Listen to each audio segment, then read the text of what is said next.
السلام علیکم ورحمۃ اللہ وبرکاتہ ان الحمد للہ والصلاة والسلام علی رسول اللہ وآلہ وصحبہ ومن والاه۔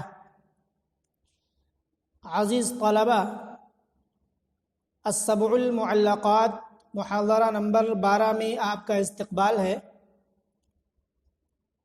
اس سے پہلے کے درس میں جو آخری شعر ہم نے اور آپ نے پڑھا تھا وہ یہ تھا: تسلت عمایات الرجال عن الصبا ولیس فؤادی عن ہواکی بمنسلی۔ آئیے آگے دیکھتے ہیں۔ شاعر نے کہا: الا رب خصم فیک الوی رددته نصیح علی تعزاله غیر مؤتلی۔ الا یہ حرف تنبیہ ہے، اور ربا یہاں پر تکثیر کے معنی میں ہے۔ خصم کا معنی ہوتا ہے مد مقابل، مخالف، جھگڑالو۔ یہ صفت مشبہ ہے، اور تثنیہ جمع سب کے لیے آتا ہے، لیکن اس کی تثنیہ اور جمع بھی لاتے ہیں، جیسا کہ قرآن مجید میں بھی استعمال ہوا ہے: وَهَلْ أَتَاكَ نَبَأُ الْخَصْمِ إِذْ تَصَوَّرُوا الْمِحْرَابَ۔ تو خصم یہاں پر جمع کے طور پر استعمال ہوا ہے۔ اسی طریقے سے هَذَانِ خَصْمَانِ اخْتَصَمُوا فِي رَبِّهِمْ، تو خصمان بھی استعمال ہوا ہے، اور اس کی جمع خصوم اور خصام بھی آتی ہے۔ الوا، الوا کا معنی ہوتا ہے بہت جھگڑالو۔ رددتہ، رد یردو سے رددتو واحد متکلم کا صیغہ ہے، جس کا معنی ہوتا ہے میں نے لوٹا دیا، واپس کر دیا۔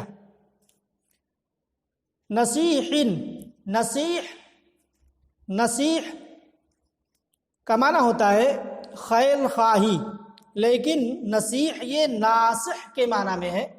فاعل یہ اسم فاعل کے معنی میں ہے، معنی ہوگا خیر خواہ، بھلائی چاہنے والا۔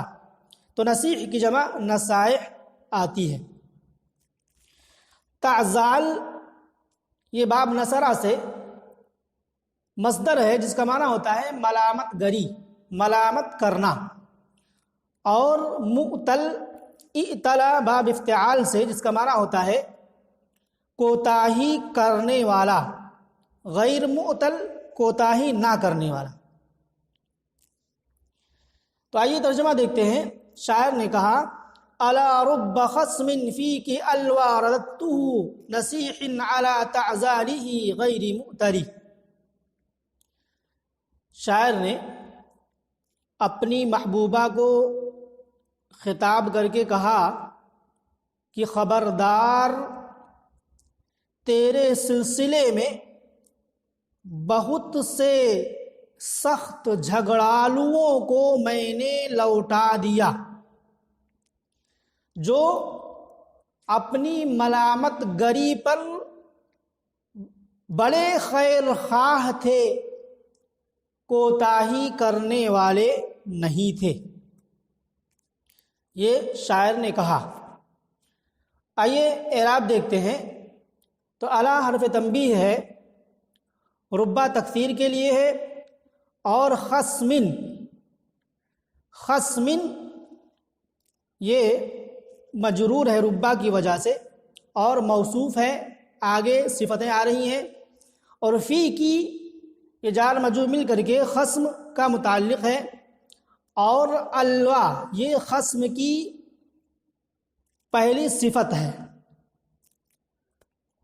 خصم کی پہلی صفت ہے، اور رددتہ یہ ربا کا جواب ہے، یا یوں کہیں کہ ربا خصمن یہ رددتو کا متعلق ہے۔ رددتہ، رددتو جو فعل ہے اس کا متعلق ہے ربا خصمن، دونوں مان سکتے ہیں۔ اور نصیح علی تعزالہ، نصیحن علی تعزالی، یہ پورا جملہ خصم کی صفت ہے. تو پہلی صفت الوا، دوسری صفت نصیحن علی تعزالی، اور علی تعزالی یہ جار مجرور نصیح کا متعلق ہے. اور غیر مبتلی یہ خصم کی تیسری صفت ہے. پہلی صفت الوا، دوسری صفت نصیحن علی تعزالی، تیسری صفت غیر مبتل. تو پھر موصوف صفت مل کر کے مجرور ہو جائے گا ربا کا، اور اس کے بعد ربا خصمی متعلق ہے رددتو فعل کا. تو شاعر نے کیا کہا؟ شاعر کیا کہنا چاہتا ہے؟ شاعر اپنی محبوبہ سے کہہ رہا ہے کہ اے محبوبہ، بہت سے جھگڑالو اور پرخلوص نصیحت کے ذریعے مجھے تیری محبت سے باز آنے کی تلقین کرنے والوں کو میں نے ناکام لوٹا دیا، ان کی بات کو میں نے مانا نہیں. تو گویا شاعر اپنے عشق کا استحکام جتا کر محبوبہ کو اپنی طرف مائل کرنا چاہتا ہے کہ بہت بڑے بڑے خیر خواہ جو میرے ساتھ خیر خواہی کرنا چاہتے تھے اور یہ مشورہ دے رہے تھے، ان کی یہ چاہت تھی کہ میں تجھ سے محبت نہ کروں، لیکن میں نے ان کی بات کو تسلیم نہیں کیا اور میں نے انہیں نامراد واپس کر دیا. یہ شاعر کہنا چاہتا ہے.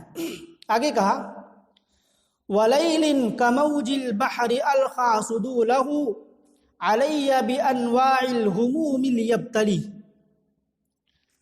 واو بھی ربا کے معنی میں ہے، لیلن اسی بنا پر مجرور ہے. کموج البحری، موج کا معنی ہوتا ہے پانی کی لہر، پانی کا تھپیڑا جس کی جمع امواج آتی ہے، اور بحر کا معنی دریا جمع بحار. ارخا یرخی ارخا باب افعال سے جس کا معنی ہوتا ہے لٹکانا ڈالنا، فعل ماضی کا صیغہ ہے. سدول یہ سدل کی جمع ہے جس کا معنی ہوتا ہے پردہ. سدول جمع واحد سدل. انواع یہ نوع کی جمع ہے، اور ہموم یہ ہمن کی جمع ہے جس کا معنی ہوتا ہے غم. اور لیبتلی ابتلا یبتلی ابتلا باب افتعال سے جس کا معنی ہوتا ہے آزمانا، آزمائش میں ڈالنا. تو شاعر نے کہا وَلَيْلٍ كَمَوْجِ الْبَحْرِ أَرْخَى سُدُولَهُ عَلَيَّ بِأَنْوَاعِ الْهُمُومِ لِيَبْتَلِي. کہا کہ اور دریا کے سمندر کے تھپیڑوں کے مانند بہت ساری راتیں جنہوں نے مختلف قسم کے غموں کے ساتھ میرے اوپر اپنے پردے ڈال دیے تاکہ وہ مجھے آزمائیں، میرا امتحان لیں، مجھے جانچیں. تو یہ شعر کا ترجمہ ہوا.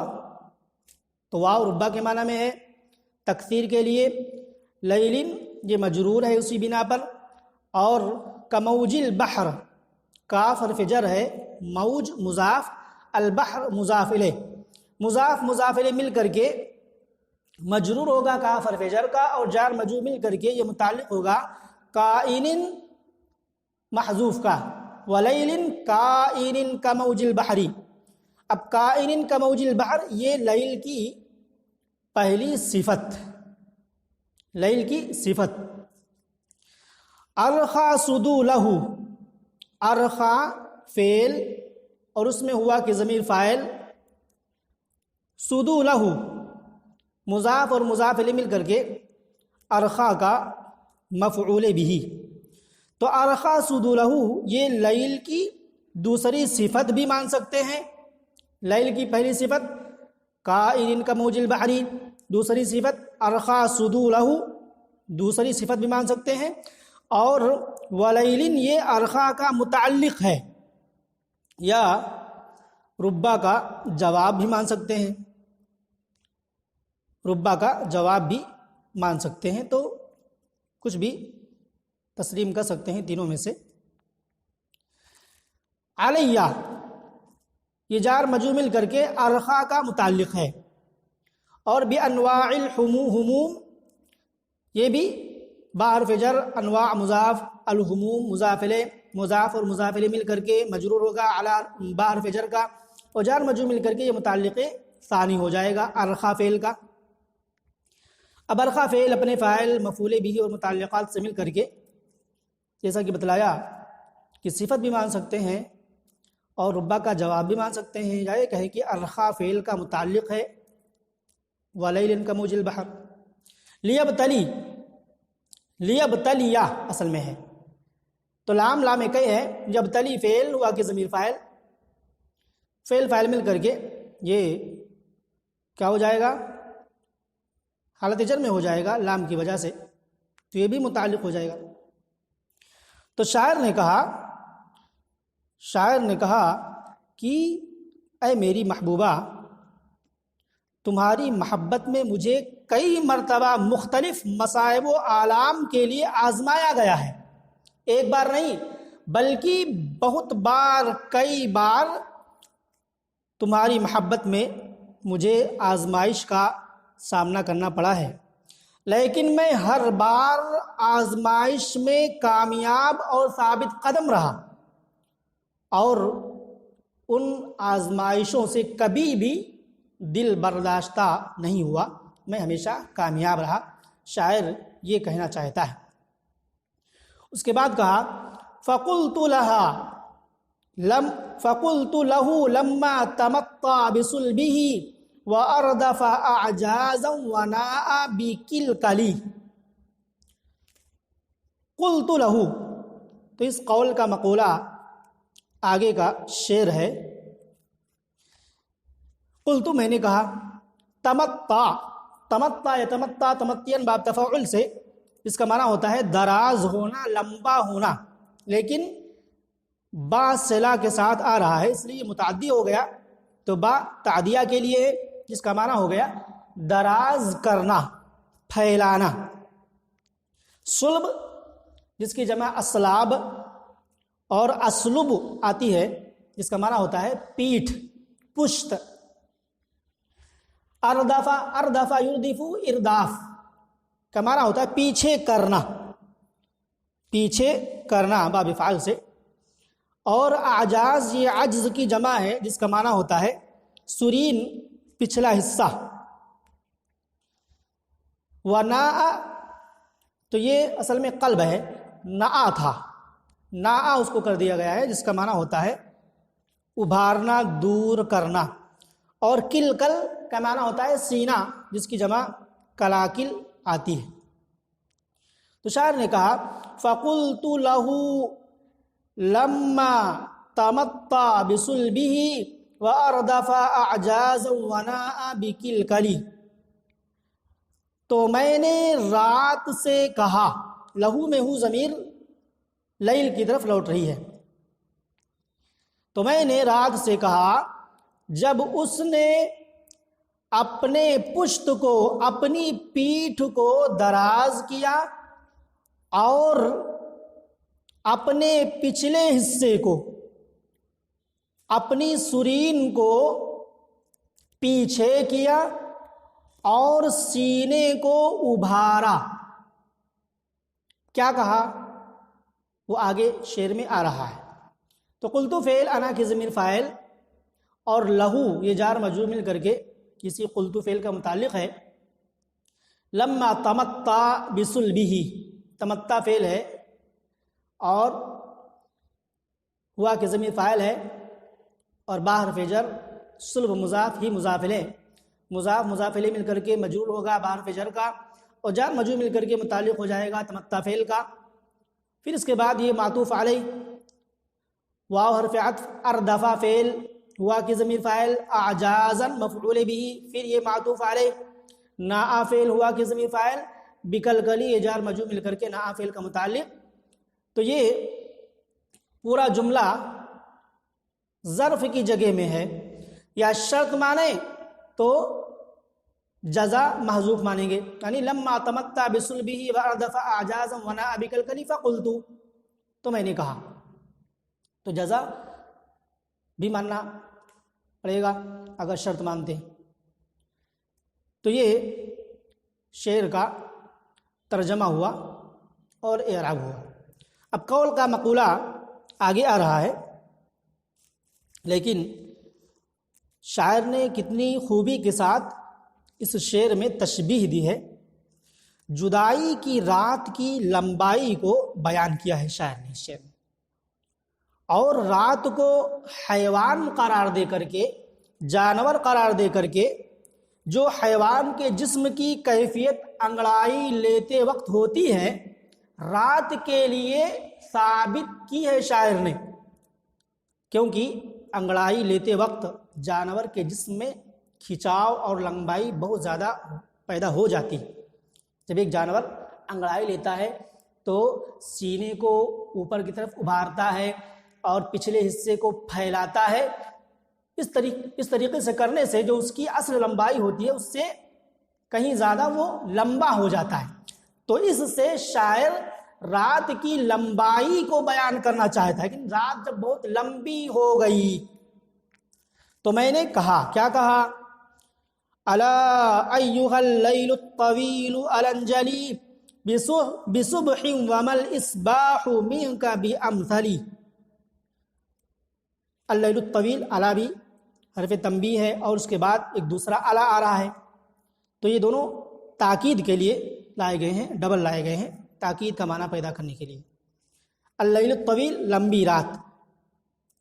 انجلی، انجلی میں جو یا ہے وہ یا اشباع کے لیے ہے، یعنی یا زائد ہے۔ معنی کیا ہوتا ہے؟ روشن ہو جا۔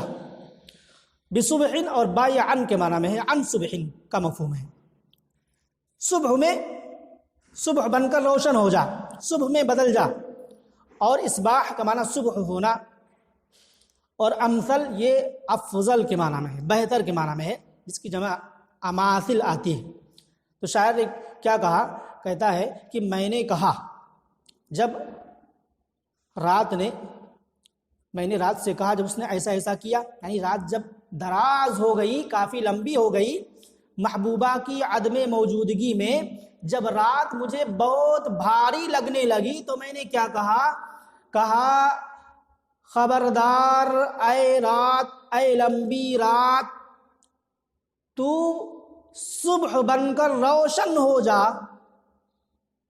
اے لمبی رات تو صبح بن کر روشن ہو جا، اور صبح بھی تو تجھ جیسی نہیں ہے، وما الاصباح منک بامثلی، اور صبح بھی تو تجھ سے بہتر نہیں ہے، یہ شاعر نے کہا۔ تو الا حرف تنبیہ ہے، ایھا اللیل الطویل، یہ لمبی رات کو پکار رہا ہے، اور انجلی فعل ہے، انتا کے ضمیر فاعل ہے، بصبح یہ جار مجرور مل کر کے انجلی جو امر کا صیغہ ہے اس کا متعلق ہوگا، اور وما الاصباح بامثلی، تو ما یہ لیسا کے معنی میں ہے، اصباح اس کا اسم ہے، اور من کا یہ امثل کا متعلق ہے، تو وما الاصباح بامثلی من کا یہ اصل میں ہے، تو ما اپنے اسم اور خبر سے مل کر کے جملہ پورا بنے گا، جملہ اسمیہ خبریہ۔ تو شاعر اس شعر کے اندر کیا کہنا چاہتا ہے؟ شاعر نے غیر ذوی العقول سے خطاب کیا ہے، رات جس سے خطاب نہیں کیا جاتا اس کو خطاب کیا ہے، تو غیر ذوی العقول سے خطاب کرنا یہ عاشق کی انتہائی مدہوشی پر دلالت کرتا ہے، کہ بہت ہی مدہوش ہے محبوبہ کی عدم موجودگی میں۔ پھر ابتدائے رات، رات کی ابتدائے رات کو صبح بن جانے کی فرمائش کر رہا ہے، پھر کہتا ہے کہ میری صبح بھی شب ہجران کی طرح، یعنی جدائی کی شب کی طرح ہے، جو میرے لیے یا میرے اوپر طاری ہے، اور وہی دن میں بھی میری کیفیت ہوتی ہے، یعنی محبوبہ کی عدم موجودگی میں میرے لیے رات اور دن دونوں برابر ہیں. تو پہلے کہتا ہے کہ اے رات تو صبح بن کر روشن ہو جا، لیکن جب یاد کرتا ہے، ہوش میں آتا ہے کہ صبح ہوگی تب بھی محبوبہ میرے پاس نہیں ہوگی، تو پھر صبح ہو جانے کا بھی کیا فائدہ، یہ شاعر کہہ رہا ہے. اور جدائی میں، اس کی عدم موجودگی میں اپنی محبوبہ کو یاد کر کے اس طریقے سے لمبی رات کو خطاب کر کے یہ باتیں کہہ رہا ہے.